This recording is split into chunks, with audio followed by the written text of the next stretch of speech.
സദസ്സ് നാളെ 10 മണിക്ക് ആരംഭിക്കുകയാണ്. പഞ്ചായത്ത് അങ്കണത്തിൽ നിന്നും ഒരു റാലിയോടുകൂടി നമ്മുടെ ഇടമറ്റം പള്ളിയുടെ പാരിഷ്കാലിലാണ് യോഗം സംഘടിപ്പിച്ചിരിക്കുന്നത്. ജില്ലാ പഞ്ചായത്ത് പ്രസിഡന്റാണ് അതിൻ്റെ ഉദ്ഘാടന ഘട്ടം നിർവഹിക്കുന്നത്. ഞങ്ങളെ സംബന്ധിച്ചിടത്തോളം ഈ 5 വർഷത്തെ ഭരണം അങ്ങേയറ്റം മികച്ച രീതിയിൽ ചെയ്യാൻ സാധിച്ചു എന്നുള്ളത് തന്നെയാണ് ഞങ്ങളുടെ എല്ലാം വിശ്വാസം. എല്ലാ മേഖലകളിലും നല്ല രീതിയിലുള്ള വികസന പ്രവർത്തനങ്ങൾ മീനച്ചിൽ ഗ്രാമപഞ്ചായത്തിന് കാഴ്ചവെക്കാൻ സാധിച്ചു. രാഷ്ട്രീയ പ്രതിപക്ഷ ഭേദമന്യേ എല്ലാ വാർഡുകളും ഒരുപോലെ കണ്ട് എല്ലാ ഫണ്ടുകളും എല്ലാ വാർഡുകളിലും ഒരുപോലെ ചിലവഴിച്ചുള്ള ഒരു വികസന പ്രവർത്തനമാണ് മീനച്ചിൽ ഗ്രാമപഞ്ചായത്ത് ഈ ഭരണം നടത്തിയത് എന്നുള്ള കാര്യത്തിൽ വളരെയേറെ സന്തോഷമുണ്ട്. 3 പ്രസിഡന്റുമാരുടെ കാലത്തും നല്ല രീതിയിൽ മീനച്ചിൽ ഗ്രാമപഞ്ചായത്ത് പ്രതിപക്ഷ ഭേദമന്യേ മുന്നോട്ട് പോയി എന്നുള്ളതും വളരെ സത്യമായ കാര്യമാണ്. ഗ്രാമീണ റോഡുകൾ എടുക്കുകയാണെങ്കിൽ ഏകദേശം ഒരു 80% റോഡുകളും ഈ ഭരണസമിതിയുടെ കാലത്ത് മെയിൻ്റനൻസ് ചെയ്യാൻ സാധിച്ചു എന്നുള്ളത് വളരെയേറെ സന്തോഷമാണ്. ഇനിയും ഏതാണ്ട് 1.5 കോടി രൂപയുടെ ടെൻഡർ അനുമതി ലഭിച്ചു. ഈ കാലാവസ്ഥ അനുയോജ്യമല്ലാത്തത് കൊണ്ടും ഇലക്ഷൻ വരുന്നതുകൊണ്ട് അത് കഴിഞ്ഞാൽ ഉടനെ നമുക്കത് ചെലവഴിക്കാൻ സാധിക്കുന്ന രീതിയിൽ മുന്നോട്ട് മീനച്ചിൽ ഗ്രാമപഞ്ചായത്തിലെ റോഡുകൾ നവീകരണം അത്രയും സാധിച്ചിട്ടുണ്ട്. അതുപോലെ തന്നെ വഴിവിളക്കുകൾ ഏതാണ്ട് 1000 വിളക്കുകൾ നമ്മുടെ ലൈറ്റുകൾ ഉണ്ടായിരുന്ന അടുത്തു നിന്നും നമുക്കൊരു 2000 വഴിവിളക്കുകൾ സ്ഥാപിക്കാൻ സാധിച്ചു. അതുപോലെ തന്നെ നമുക്ക് പുതിയ സ്ട്രീറ്റ് ലൈന് ഏതാണ്ട് 30 കിലോമീറ്ററോളം ഈ ഭരണസമിതിയുടെ കാലത്ത് സ്ട്രീറ്റ് ലൈനുകൾ പുതിയതായിട്ട് സംഘടിപ്പിക്കാൻ സാധിച്ചു. അതുപോലെ തന്നെ പാലിയേറ്റീവ് രംഗത്ത് ഒത്തിരി മാറ്റങ്ങൾ നല്ല രീതിയിൽ മീനച്ചിൽ ഗ്രാമപഞ്ചായത്തിൻ്റെ പാലിയേറ്റീവിൻ്റെ പ്രവർത്തനം നടക്കുന്നുണ്ട്. അതുപോലെ തന്നെ കുടുംബാരോഗ്യ കേന്ദ്രം മീനച്ചിൽ ഗ്രാമപഞ്ചായത്തിൻ്റെ ഏറ്റവും നല്ല രീതിയിലാണ് മുന്നോട്ട് കൊണ്ടിരിക്കുന്നത്. അവിടെ ഏതാണ്ട് നല്ല പ്രവർത്തനങ്ങൾ, പുതിയ ബിൽഡിംഗ് നമുക്കവിടെ അനുവദിച്ച് കിട്ടി.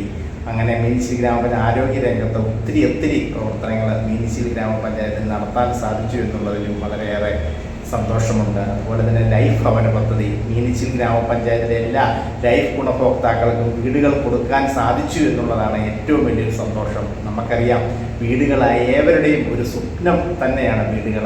അതുകൊണ്ട് ചെറിയ വീടുകളാണെങ്കിൽ പോലും അത് നല്ല രീതിയിൽ പൂർത്തീകരിക്കാൻ ഭരണസമിതി അങ്ങേയറ്റം അവരോടൊപ്പം നിന്ന് പൂർത്തീകരിക്കാൻ സാധിച്ചതിൽ ഞങ്ങൾക്ക് വളരെയേറെ സന്തോഷമുണ്ട്. അതുപോലെ കുടിവെള്ള പദ്ധതികൾ നമുക്ക് നല്ല രീതിയിൽ കൊണ്ടു നടക്കാൻ സാധിച്ചു എന്നുള്ളതും പ്രധാനപ്പെട്ട ഒരു കാര്യം തന്നെയാണ്. പുതിയ കുടിവെള്ള പദ്ധതികൾക്ക് വേണ്ടിയിട്ടുള്ള സ്ഥലമെടുപ്പ് അങ്ങനെയുള്ള കാര്യങ്ങളെല്ലാം മീനച്ചിൽ ഗ്രാമപഞ്ചായത്ത് പൂർത്തീകരിച്ചു. അതിൽ ഒത്തിരി കാര്യങ്ങളിലും അതുപോലെ ജിമ്മ് മീനച്ചിൽ ഗ്രാമപഞ്ചായത്ത് പൈകയെ കേന്ദ്രീകരിച്ച് നമുക്കൊരു നല്ല ജിം ഓടുന്നുണ്ട്. ഏതാണ്ട് ഒരു ദിവസം 120 പേരോളം ജിമ്മിൽ അംഗത്വമുണ്ട്. അതുപോലെ തന്നെ നമ്മുടെ ഓപ്പൺ ജിമ്മ് പൂർണ്ണിപ്പള്ളിക്ക് സമീപം നമ്മൾ വളരെയേറെ ആൾക്കാർക്ക് പ്രയോജനപ്പെടും. നമ്മൾ അങ്ങോട്ടും ഇങ്ങോട്ടും ഒക്കെ രാവിലെ സഞ്ചരിക്കുമ്പോൾ കാണാറുണ്ട് ഒത്തിരി ആൾക്കാർ അവിടെ വന്ന് അത് പ്രയോജനപ്പെടുത്തുന്നത്. അങ്ങനെ ഒത്തിരി പല കാര്യങ്ങളിലും മീനച്ചിൽ ഗ്രാമപഞ്ചായത്തിന് ഇടപെടാൻ സാധിച്ചു. അതുപോലെ തന്നെ ഒരു സൗഹൃദപരമായ നമ്മൾ സാധാരണക്കാരോടൊപ്പം നിന്ന് തന്നെ മീനച്ചിൽ ഗ്രാമപഞ്ചായത്തിൻ്റെ ഭരണം ഈ 5 വർഷവും നിർവഹിച്ചു എന്നുള്ളതാണ് ഞങ്ങളുടെയൊക്കെ ഏറ്റവും വലിയ സന്തോഷം. അതുകൊണ്ട് നല്ല രീതിയിൽ മുന്നോട്ട് പോകാൻ സാധിച്ച ഭരണസമിതിക്കും അതുപോലെ തന്നെ മീനച്ചിൽ ഗ്രാമപഞ്ചായത്ത് ഞങ്ങളോടൊപ്പം എല്ലാ കാര്യങ്ങളും സഹകരിച്ച മീനച്ചിൽ പഞ്ചായത്തിലെ ജനങ്ങളും അതിലുപരി കുടുംബശ്രീ അംഗങ്ങളും കുടുംബശ്രീ എല്ലാം ഒപ്പം നിന്ന് ഒരു നാണയത്തിൻ്റെ 2 വശങ്ങളെന്ന് പറഞ്ഞ രീതിയിൽ കുടുംബശ്രീ ആയിട്ട് ഒരുമിച്ചുള്ള പ്രവർത്തനങ്ങളും മീനച്ചിൽ ഗ്രാമപഞ്ചായത്തിനെ മികവുറ്റതാക്കി എന്നുള്ള കാര്യത്തിലും സംശയം വേണ്ട. അടുത്ത ദിവസം നമ്മൾ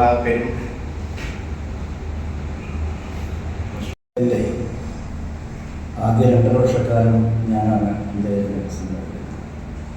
അതിനുശേഷം ശ്രീ സാജു പൂത്താൻ പഞ്ചായത്തിൻ്റെ പ്രസിഡന്റായി വരികയും ഇപ്പോൾ നിലവിലുള്ള ഞങ്ങളുടെ പ്രസിഡന്റ് ശ്രീ സോജൻ തുടങ്ങുകയാണ്.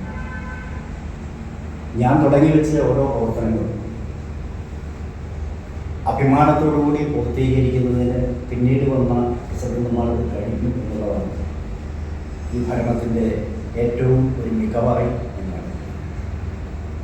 മറ്റൊരു പ്രധാനപ്പെട്ട കാര്യം, ഞങ്ങളുടെ ഭരണസമിതിയെ സംബന്ധിച്ചുള്ള ഒരു കാഴ്ചപ്പാട്. ലൈഫ് ഭവന പദ്ധതിയിൽ കേരളത്തിൽ ആദ്യമായി വീട് പൂർത്തീകരിക്കപ്പെട്ട പഞ്ചായത്ത് മീനച്ചിലാണ്. ഒരു പാവപ്പെട്ട മനുഷ്യൻ വീടില്ലാതെ വലിയ ശോചനീയമായ അവസ്ഥയിൽ കിടക്കുന്ന അവസ്ഥമാണ്. അതിമനോഹരമായ ഒരു വീട് വെച്ച് അതിൽ കയറി താമസിക്കുന്നത് കാണുന്നതാണ് ഞങ്ങളുടെ ഭരണസമിതിയുടെ ഏറ്റവും വലിയ സന്തോഷം. അത് വീടുകളെ മാത്രം ഉദ്ദേശിച്ചുള്ള കാര്യങ്ങളല്ല.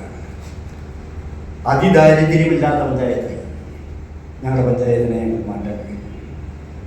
പട്ടിണി ദാരിദ്ര്യം അനുഭവിക്കുന്ന മനുഷ്യൻ ദാരിദ്ര്യമില്ലാതെ സന്തോഷത്തോടെ ജീവിക്കുന്നത് കാണുക എന്നുള്ളതാണ് ഞങ്ങളുടെ ഭരണസമിതിയുടെ ഒരു കാഴ്ചപ്പാട്. ഇപ്പം ഞങ്ങളുടെ പഞ്ചായത്തിലെ സ്ട്രീറ്റ് ലൈറ്റ് എല്ലാ ഗ്രാമീണ റോഡുകളിലും ഞങ്ങൾ ആ നില നടപ്പിലാക്കി.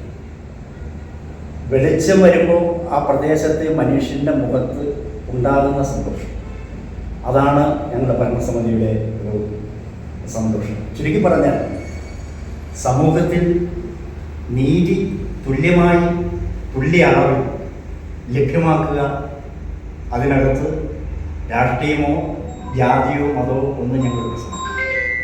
അർഹതപ്പെട്ടവരാരാണോ ആ അർഹതയുടെ മാനദണ്ഡം അനുസരിച്ച് അവരെ സഹായിക്കുക എന്നുള്ളതാണ് ഈ ഭരണസമിതി എടുത്തിട്ടുള്ള ഏറ്റവും തിളക്കമാർന്ന ഒരു പ്രത്യേകത.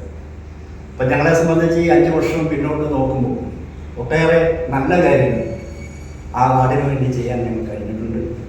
ഞങ്ങൾ തുടങ്ങി വെച്ച ഒട്ടേറെ പദ്ധതികൾ ഇനിയും പൂർത്തീകരിക്കാനുണ്ട്. ഇപ്പോൾ ഒരു മണ്ഡലത്തിൽ ഒരു ITI എന്ന ഗവൺമെൻറ്റിൻ്റെ കാഴ്ചപ്പാടുകൾ ഇനി ഞങ്ങൾക്ക് പൂർത്തീകരിക്കാനുണ്ട്. ഇടമറ്റത്ത് ആ IT ഹബിന് വേണ്ടിയിട്ടുള്ള പ്രവർത്തനങ്ങൾ ആരംഭിക്കുകയാണ്.